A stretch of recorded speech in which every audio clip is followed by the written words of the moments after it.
This phobia treatment program will focus on mysophobia, otherwise known as germophobia. Those who suffer from mysophobia may exhibit behaviors such as avoiding places and objects perceived as germ-filled, washing hands obsessively, experience anxiety or panic attacks, and other signs of obsessive-compulsive disorder.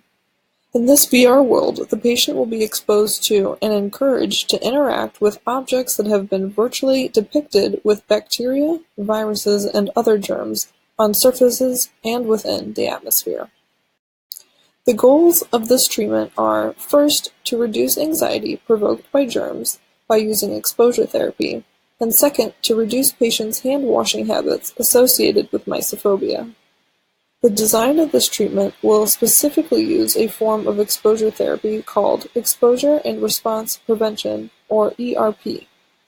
I chose ERP exposure therapy because evidence from the OCD Foundation has shown a 60 to 80% decrease in concerning symptoms associated with anxiety and OCD.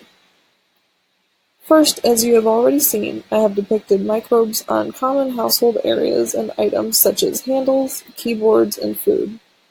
Also, the bubbles represent the airborne microbes that are constantly in the real world. This is designed to provoke the patient's anxiety or obsession. Once provoked, the patients will be asked to not engage in their rituals or habits of hand washing. An advantage of doing this treatment in virtual reality is that the patient will be encouraged to engage with the environment and objects while not actually touching these objects. Thus, the patient can focus on reducing their anxiety and suppressing the urge to perform rituals.